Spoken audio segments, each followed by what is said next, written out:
La Bible dit dans Psaume chapitre 106 et le verset 1, « Louez l'Éternel, car il est bon, car sa miséricorde dure à toujours. » Voilà.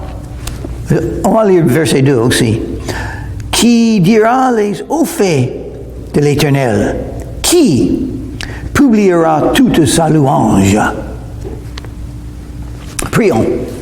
Merci Seigneur pour ta parole, que tu puisses toucher nos cœurs, ouvrir nos yeux et nous enseigner, afin que nous puissions ne pas oublier, mais rappeler les choses de ta parole pour mettre en pratique dans nos vies, pour te suivre, pour mieux te connaître, pour vivre selon la foi, pour te servir. Merci Seigneur, dans ton nom Jésus, je te prie. Amen. Louez l'Éternel. Alors ça c'est un commandement. Est-ce que vous voulez être heureux dans la vie? Alors, il faut louer l'Éternel. Est-ce que vous voulez servir Dieu? Il faut louer l'Éternel. Si on connaît ce qu'on doit connaître de Dieu, on va le louer. Et ici, nous sommes donnés 3 raisons pour louer l'Éternel. La première raison, car il est bon. Louez l'Éternel, car il est bon. Dieu fait toujours la bonté. Il est bon. Il nous donne des dons. Il aime faire ce qui est bon. Il fait toujours ce qui est bon. Quand on voit des problèmes dans le monde, d'où viennent les problèmes? Les meurtres, les crimes, les guerres, les maladies. Le diable. C'est à cause du diable que tout ça existe. Dieu n'est pas le seul qui fait arriver des choses. Les êtres humains aussi. Ils ont fait leurs péchés, leurs erreurs, leur méchanceté, mais pas Dieu. Dieu fait ce qui est bon. Si vous voyez quelque chose qui est bon, vous pouvez connaître que c'est Dieu qui l'a fait. Et parce que Dieu est partout dans le monde, on va trouver ce qui est bon partout dans le monde. Chaque lieu, chaque endroit, vous allez trouver des choses qui sont bonnes. Parce que Dieu est là. Et il le fait toujours. Il a créé ce monde si bel. Il a créé la vie, les animaux, les fleurs, la beauté, la joie de vivre, la nourriture. Il a créé la nuit pour dormir, le jour pour travailler et pour servir Dieu. Dieu est bon. Il vous aime parce qu'il est bon. C'est bon d'aimer. Il vous aime beaucoup avec un amour éternel. Il est bon. Sa miséricorde dure à toujours. Oh, il me faut ça. Pourquoi louer l'Éternel? Parce qu'il est miséricordieux. Si vous avez confessé vos péchés à Jésus, vous connaissez ça très bien. Vous êtes reconnaissant, n'est-ce pas, à Dieu, parce qu'il pardonne vos péchés. Pourquoi il pardonne vos péchés? Parce qu'il est bon. Il aime pardonner. Il aime faire le bien. Il ne veut pas punir. Il veut pardonner. C'est pourquoi il a envoyé Jésus dans le monde.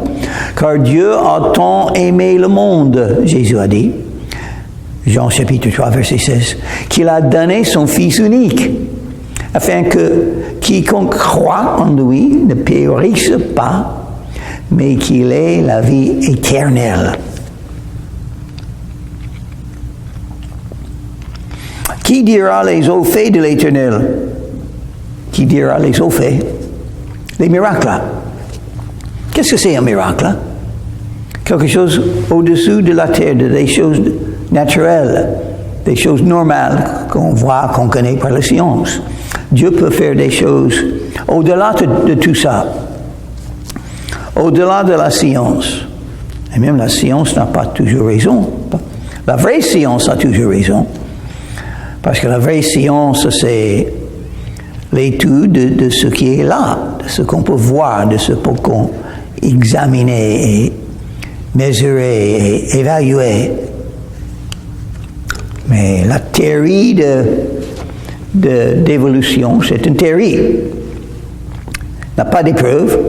Louis Pasteur, en français, un homme de science, a donné des preuves que la vie vient de la vie. Selon la science, la vie vient de la vie. Vous pouvez étudier chaque vie sur la terre, chaque personne, chaque animal, chaque arbre, chaque herbe. Qu'est-ce que vous allez trouver? La vie vient de la vie. Donc, pour la vie de venir de rien, il faut quelque chose de surnaturel, plus puissant, au-delà de la science. C'est la création. Au commencement, le premier verset de la Bible dit, au commencement, Dieu a créé le ciel et la terre. Et si vous connaissez Dieu, parfois en Jésus, vous avez vu des miracles. Le premier miracle, votre cœur a été changé. Vous êtes devenu un vrai croyant en Jésus. Vous avez reçu la foi, un don de Dieu, la confiance que Jésus existe vraiment et qu'il est là avec vous et qu'il vous aime. Et il est mort sur la croix pour vous. Il est ressuscité des morts. Ça veut dire il est vivant. Ça veut dire on peut le connaître, on peut le rencontrer spirituellement.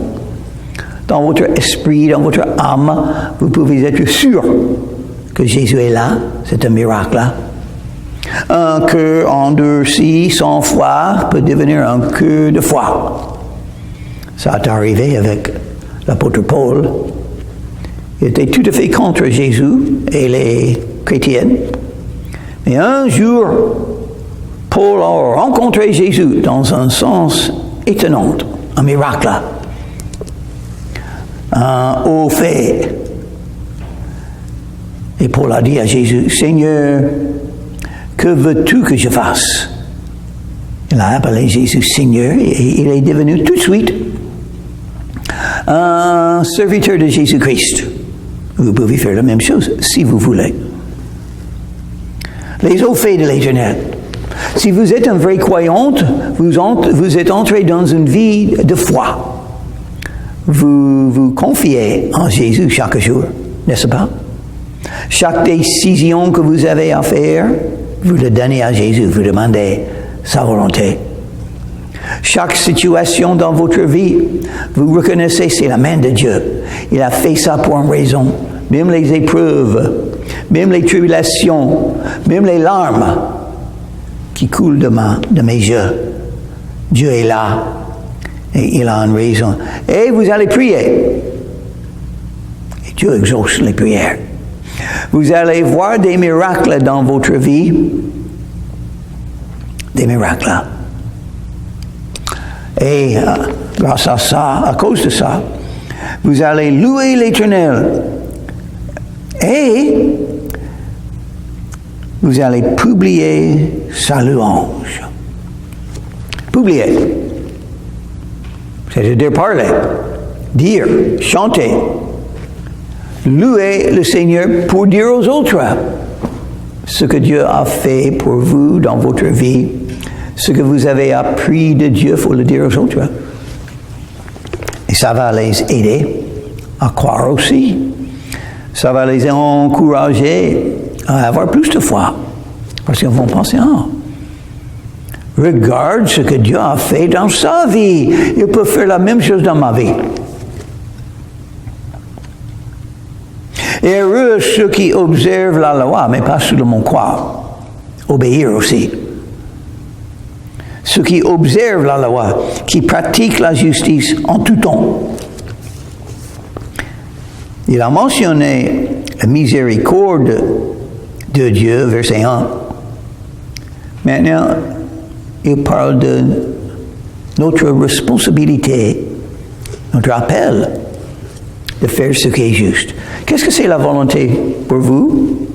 Vous voulez connaître la volonté? Faire la sainteté. Faire ce qui est juste, ce qui est bon. Obéir les commandements. Plaire à Dieu. Pour faire ça, il faut être soumis à Jésus, dire ce que Paul a dit, que veux-tu, Seigneur, que veux-tu que je fasse? Il faut pouvoir dire ça au profondeur de votre cœur. Quand on vient à Jésus pour croire en lui et pour être pardonné de ses péchés, il faut aussi venir avec l'attitude, avec le désir ardent de le suivre. Quand Jésus a appelé les apôtres, qu'est-ce qu'il a dit? Suivez-moi et je vous ferai des pêcheurs d'hommes. Observe la justice. Donc c'est étonnant que Dieu est miséricordieux, parce que nous péchons souvent et facilement. Nous sommes faibles. Les convoitises qui existent en nous, qui nous amènent si facilement à des choses qui ne sont pas justes, qui ne sont pas la volonté de Dieu, qui sont des péchés. Et il a dit, verset 4, « Éternel, souviens-toi de moi dans ta bienveillance pour ton peuple. Souviens-toi de moi en lui accordant ton secours. » Celui qui a écrit ce psaume, il a reconnu le besoin de chercher le secours de Dieu. Je vais vous dire une petite prière qui est très importante, et il va falloir prier cette prière souvent, et moi je le prie souvent. Et vous aussi sans doute, si vous suivez Jésus. La prière, au secours Seigneur, au secours. Voilà la prière qu'il va falloir souvent prier, et il le fait. Il aide ceux qui le cherchent. Cherchez et vous trouverez même le secours quand vous êtes dans une situation difficile ou dangereuse, c'est-à-dire chaque jour.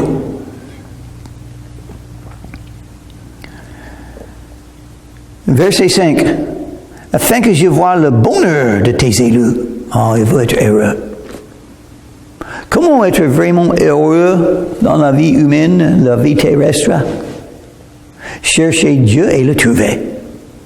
Et vous aurez le bonheur. Cherchez le pardon des péchés et le trouver.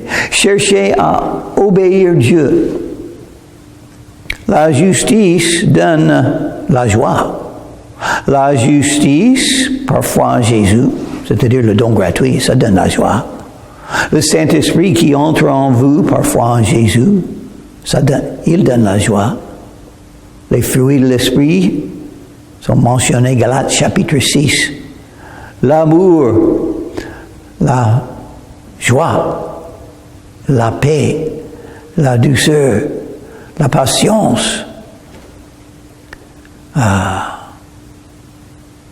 maîtrise de soi. Le don de l'Esprit, la joie, c'est produit par le Saint-Esprit. Vous ne pouvez pas l'avoir sans chercher à faire le bien, sans connaître Dieu. Et celui qui a écrit ceci le savait. Si vous n'êtes pas en communion avec Jésus, parce que vous êtes honnête avec lui, et vos péchés sont confessés, vous ne pouvez pas avoir le bonheur. Vous serez attristé, déprimé, affaibli dans votre âme, et vous n'aurez pas le bonheur. Que je me réjouisse de la joie de ton peuple, et que je me glorifie avec ton héritage. Avec ton héritage, oh oui, les rassemblés, les réunions des croyants.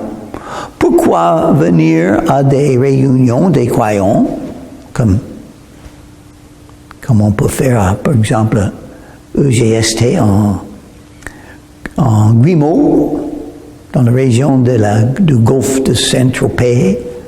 Pourquoi être là? 4 raisons. Écoutez la prédication de la parole de Dieu, très importante.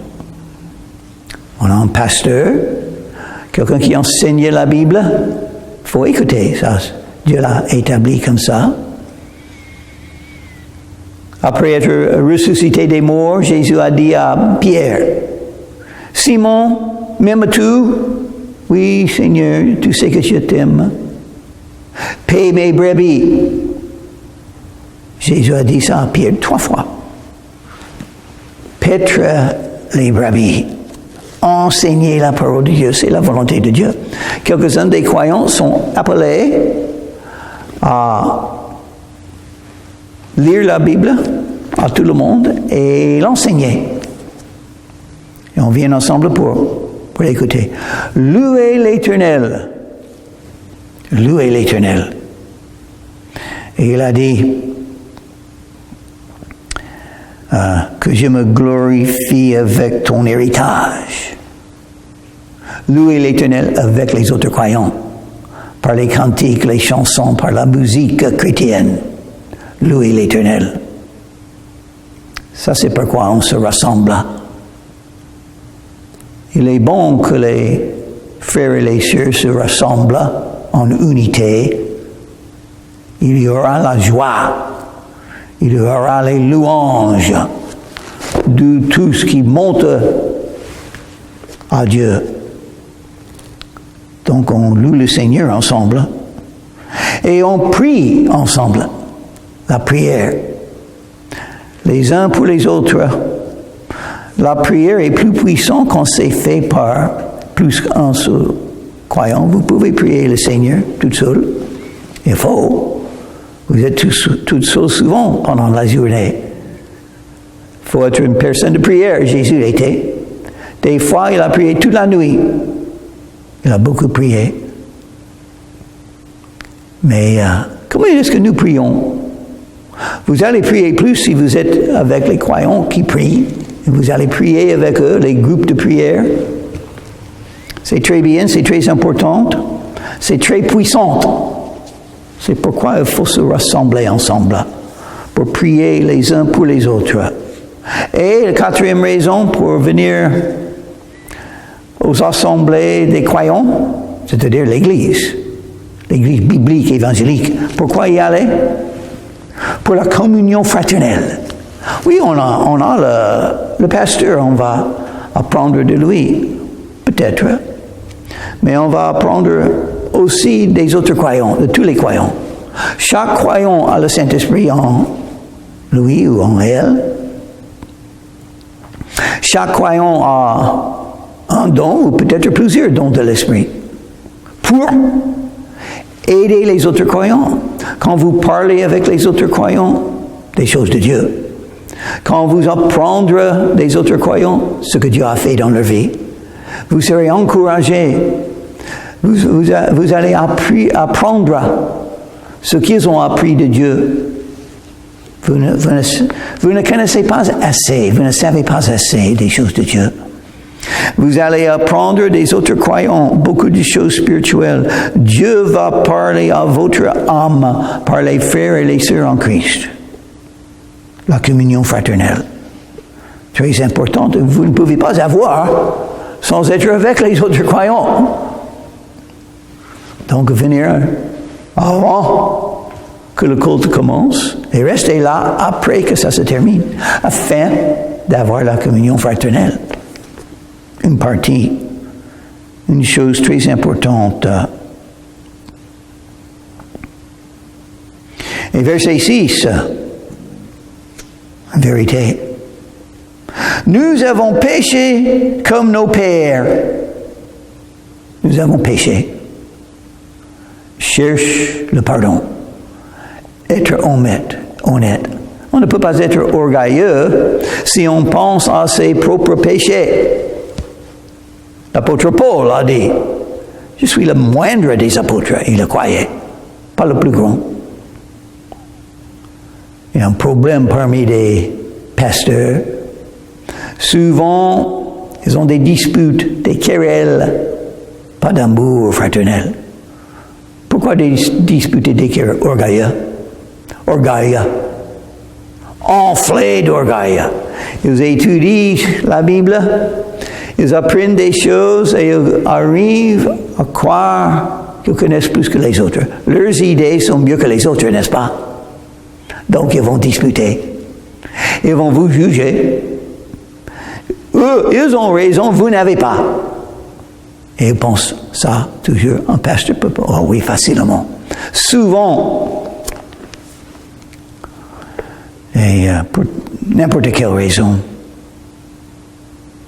N'importe quelle raison, n'importe quel verset de la Bible, les pasteurs peuvent avoir des disputes, des querelles, la haine même. La séparation quand il faut être unis. Horrible. Mais ça n'arrive pas si on dit souvent, je suis un grand pécheur. C'est tout ce que je suis. Un grand pécheur. Ce qu'il me faut, la miséricorde. Il a commencé ce psaume par parler de la miséricorde de Dieu qui dure à toujours. Je suis très content que ça dure à toujours. Si un jour arrive que Jésus s'arrête d'être miséricordieux, moi je vais avoir beaucoup de problèmes. Et je serai beaucoup puni. Mais il est miséricordieux à toujours. Donc, c'est ce qu'il me faut et c'est ce qui... Vous avez besoin de la même chose. La miséricorde. Donc, vous n'êtes pas plus grand, vous n'êtes pas mieux que les autres. Peut-être, et j'espère que vous le croyez, vous êtes pire que les autres croyants.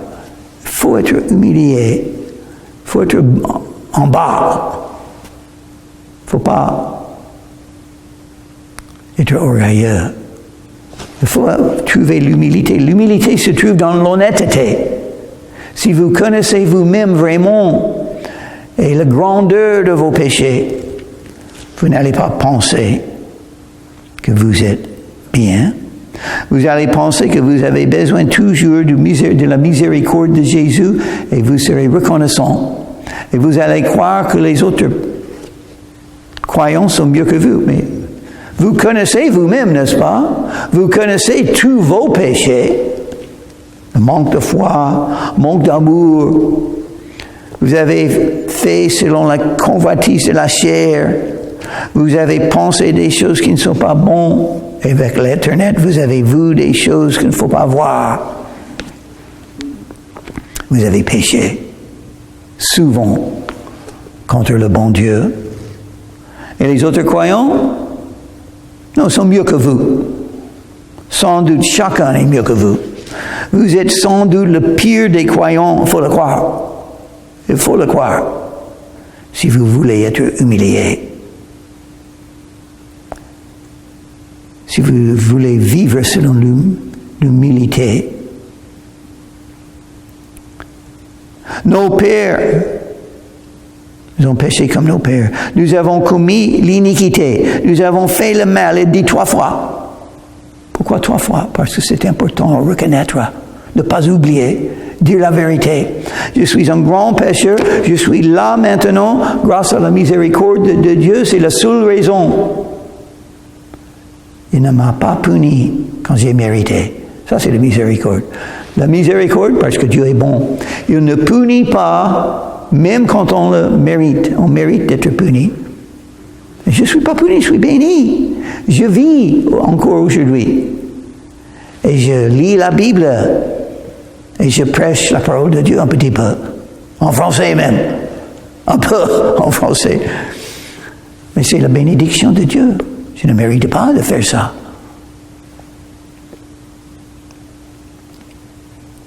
Nos pères en Égypte ne furent pas attentifs à tes miracles. Oh, voilà. Dieu a fait des miracles dans leur vie. Qu'est-ce qu'ils ont fait? Ils ont oublié. Qu'est-ce qu'il a dit? Dans le verset 2. Qui dira les hauts faits de l'Éternel? Qui publiera toute sa louange? On dirait les croyants. Mais les croyants oublient facilement des miracles. Et qu'est-ce que c'est le plus grand miracle? D'être né de nouveau. Avoir la vie éternelle par foi en Jésus. Parce que sans ça, vous serez dans l'enfer éternellement. Donc vous pouvez toujours louer le Seigneur pour ce miracle. Et toutes les fois qu'il a exaucé vos prières, vous avez oublié. Oui, ils ont oublié. Nos pères en Égypte ne furent pas attentifs à tes miracles. Ils ne se rappellèrent pas à la multitude de tes grâces. Ils furent rebelles près de la mer Rouge. Qu'est-ce qui est arrivé? Après oublier tout ce que Dieu a déjà fait pour eux, rebelles. Ils sont devenus rebelles. Ils ne voulaient plus suivre Dieu. C'était difficile. Ils sont venus en situation difficile et ils ne voulaient plus servir le Seigneur. Ils ont oublié les miracles qu'il a déjà faits. Ils sont devenus rebelles. En rébellion contre Dieu, le cœur des hommes, c'est méchant, n'est-ce pas? Mais il les sauva à cause de son nom pour manifester sa puissance. J'aime beaucoup ce verset. Il les a sauvés à cause de son nom pour manifester sa puissance. Alors, je suis un grand pécheur. J'ai beaucoup failli dans ma vie. Pourquoi Dieu va me bénir? Pourquoi il va sauver ma vie afin que je puisse faire quelque chose pour lui? Pour son nom. Pour son nom, pas pour mon nom. Pour son nom. Au jugement, il dira, voilà ce que j'ai fait dans la vie de ce pécheur. Je l'ai fait parce que je l'aime. Il n'a pas mérité. Il n'a rien mérité, mais moi j'ai fait parce que je l'aime. J'ai donné des preuves de mon grand amour et de ma miséricorde. C'était par ma puissance. Lui, il n'a rien fait parce qu'il était faible. Toute sa vie, il était faible. Mais par ma puissance, je l'ai guidé, je l'ai pardonné, je l'ai utilisé. J'ai donné une œuvre à faire pour ma gloire, pour mon nom. Aussi, c'est fait pour son nom, donc il faut dire son nom, n'est-ce pas? Et qu'est-ce que c'est son nom? Jésus-Christ. Jésus le Sauveur. Christ le Messie. Le Seigneur Jésus-Christ.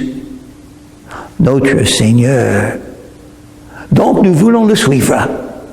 Il ne faut pas être un rebelle, en rébellion contre Jésus. Il faut être soumis à lui. Si vous êtes en rébellion, il faut s'examiner. Si la rébellion est là, il faut se confesser. Il faut venir à Jésus, ou revenir à Jésus et dire, Seigneur, merci que tu es miséricordieux. Je cherche et je reçois et je crois en ta miséricorde qu'il me faut tellement. Au secours, Seigneur, afin que ma vie spirituelle puisse être comme tu le veux.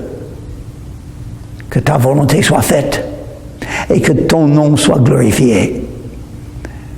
Prions. Seigneur, merci pour cette journée et merci pour les enseignements de la Bible. Et on a eu encore qu'il nous faut tellement ta miséricorde. Donne-nous, pour donner des preuves, comme tu as déjà fait souvent de ta miséricorde, donne-nous une œuvre à faire où il y a besoin et pour laquelle tu nous as préparés, afin que ton nom puisse être glorifié parce que tu es puissante et tu peux le faire. Dans ton nom, je te prie, Seigneur Jésus. Amen.